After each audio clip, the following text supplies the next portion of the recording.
भारत के सम्मानीय मुख्य न्यायाधीश श्री शरद अरविंद बोबडे, आदरणीय मुख्यमंत्री श्री नीतीश कुमार जी, सुप्रीम कोर्ट के सम्मानीय न्यायमूर्ति श्री नवीन सिन्हा, इंदिरा बनर्जी, श्री हेमंत गुप्ता, पटना हाई कोर्ट के chief justice Shri Sanjay Karol, senior जज Shri Shivaji Pandey, all retired Supreme Court judges, sitting and retired Chief Justices, judges of the Honorable Patna High Court, Bar Council Chairman Mr. Madan Mishra, Advocate General Mr. Lalit Kishore, Additional Solicitor General, Chairman of all the three associations, ladies and gentlemen,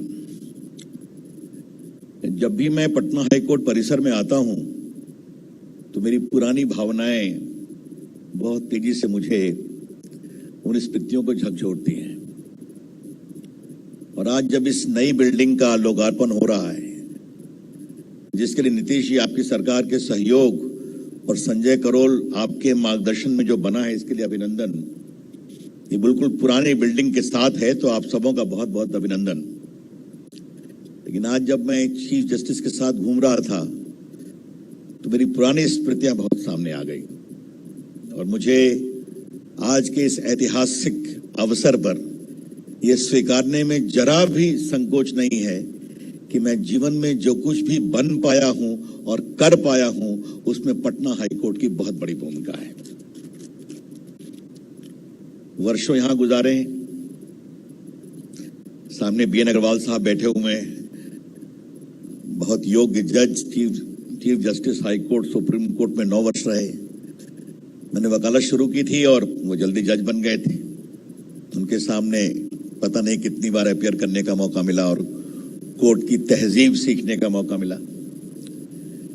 यहाँ justice SN. Jha और SJ. Mukhopadhyay बैठे हुए हैं। इनके सामने कुछ ऐसे ऐतिहासिक केसेस बहस करने का अवसर मिला जिसकी चर्चा आज पूरे देश में होती है।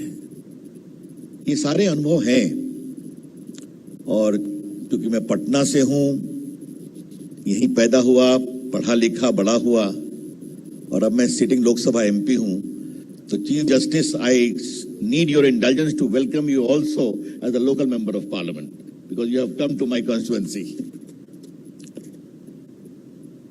How I see the evolution of Patna High Court. You know, it was established in 1916. But remember one thing very important.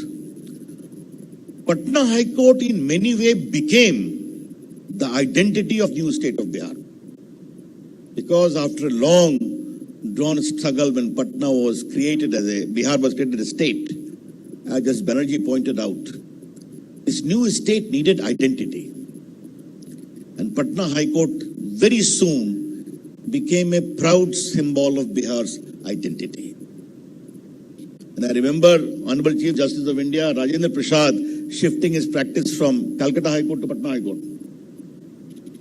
And very soon he excelled exceedingly well till after a few years left practice at the bidding of Mahatma Gandhi.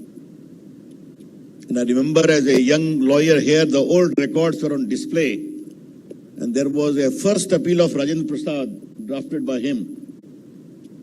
And the stamp reporter has pointed out that why the lawyer has taken only one ground. The suit was barred by limitation. And I saw the noting of Rajendra Prasad. If the lawyer is sure of success on one ground, what is the need to take more than one ground? You know, these have been the tradition. Very good judges, Attorney General of India, Chief Justice of India, all came from this High Court. And I seek your kind indulgence to recall today that I am the first Law Minister of Bihar of my High Court, who is today the Law Minister of India. Therefore, there have been great traditions of this court. But ladies and gentlemen, all of you know about this court. The great tradition of judgeship, of a scholarship in law continues unabated. Today I would like to tell you certain facts as to how during these challenging times the judiciary of India functioned.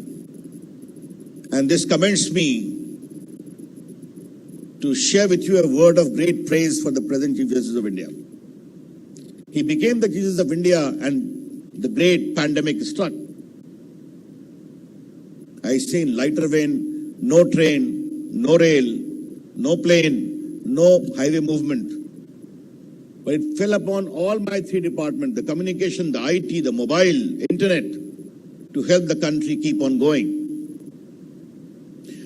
And the way the judiciary of India rose to the occasion, I want to give you certain numbers, which is very important for you to know. The total number of cases digitally heard in India this pandemic, and I'm giving you the number of 31st of January 21, very latest. 76.38 lakh cases were heard in the entire country through video conferencing and digitally speaking. The number of High Court is 24.55 lakhs. The District Court is 51.83 lakhs. And the Supreme Court, 52,353. If close to 76.38 lakh cases could be heard digitally during these challenging times, it is a matter of some assurance and appreciation. This is Sanjay Karol. Your High Court too fared quite well. Patna High Court heard 6,460 cases, digitally speaking. And District Courts of Bihar heard 6,42,514 cases. I can say there's always a scope for improvement. But, the most trying, challenging times which the humanity has faced in the last so many centuries, judiciary of India could function is a matter of some assurance. As an IT minister, we have worked very, very significantly with the judiciary to strengthen the digital IT ecosystem of the judiciary. I'm not going to go how many courts have been digitized, but today we have created a national judicial data grid in cooperation with the Supreme Court, where 18.09 crore cases, case status, you can, at a click of a button, know all over the country, and 13.59 crores order and judgments of all the courts of India are available. This is Sanjay Karol in Bihar, 56.18 lakh cases and 8.3 lakhs judgments and orders are available. What I do as the Justice Minister of India to ensure that at least cases more than 10 years old are fast-tracked, both on the civil side and the criminal side. That's a work which all need to do. Another application of technology is the concept of tele-law, which we all initiated in 2017. What is tele-law? We have got nearly 4 lakh kiosks in the country, common service center. You go there, log yourself, and we have a panel of lawyers who will give you pre-litigation advice.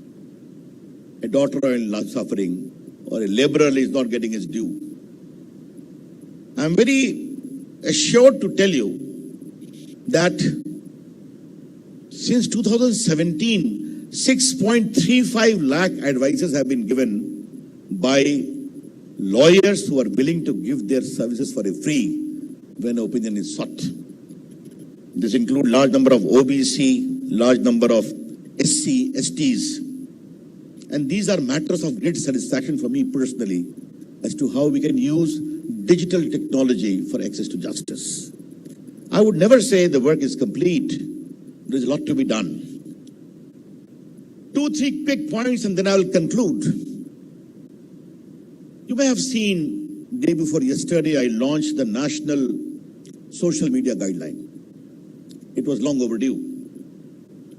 We are supportive of freedom. We are supportive of criticism. We are supportive of dissent too. But the issue is not of use of social media. The issue is of misuse and abuse of social media. And should the people of India, today nearly 135 crore people of India are using various forms of social media.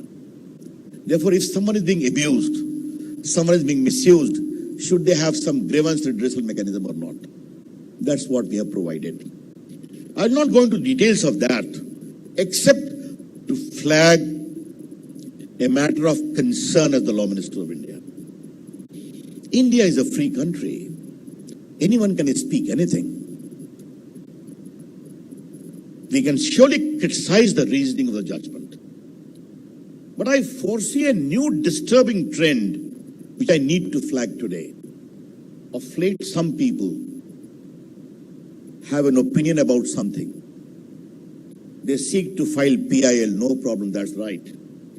But then they start campaigning that we must have a judgment of this type only.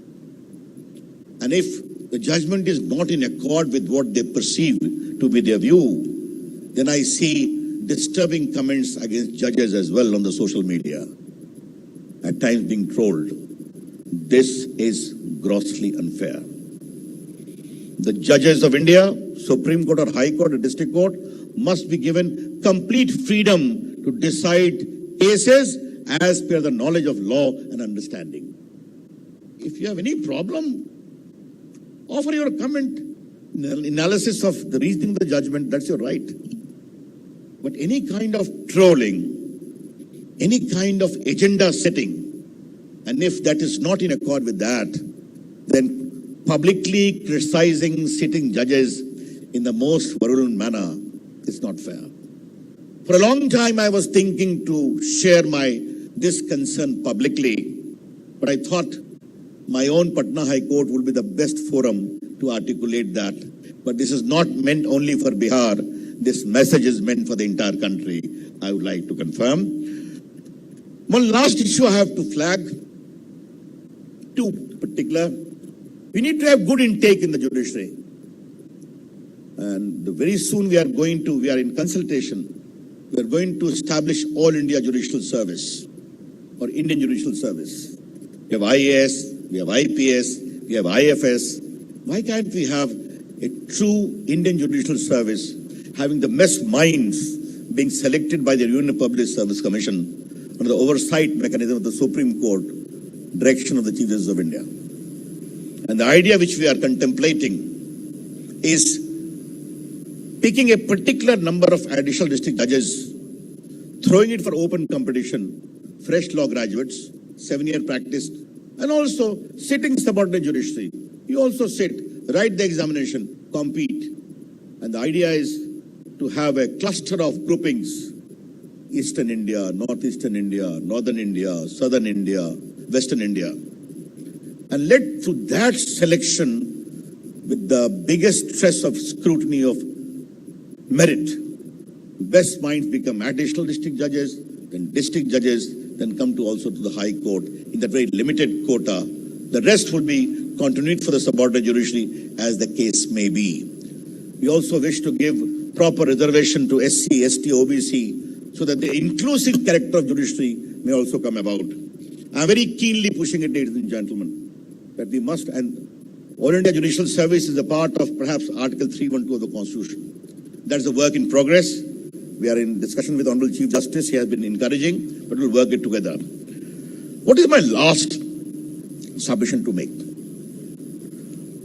This is the centenary building of Patna High Court. Indian democracy post-independence is now more than 70 years old. The Constitution came into force in 1950. Freedom, independence of judiciary, the right to franchise of people are now ingrained in the constitutional polity of India. Mani Nitish ji is sitting here, my senior as a student.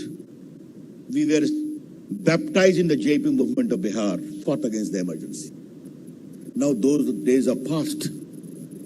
No political party can afford to compromise the basic tenets of the constitutional polity of India, namely freedom, namely democracy, namely independence of judiciary. If that is the real hallowed tradition of India's constitutional polity, it is time to look beyond in the coming 70, 80 years. And this will work only when there is a fine balance of independence of judiciary, separation of power, good governance, and overall commitment to the cause of the people of India. Because I take cue from what the Chief Justice of Patna High Court rightly stated, we all are a stakeholder. And this work as a stakeholder must ensure the pristine glory of judiciary, the shining characteristic of Indian democracy, and the overall quest for good governance must work together to ensure a truly developed India. Thank you. Namaskar. Jai Hind.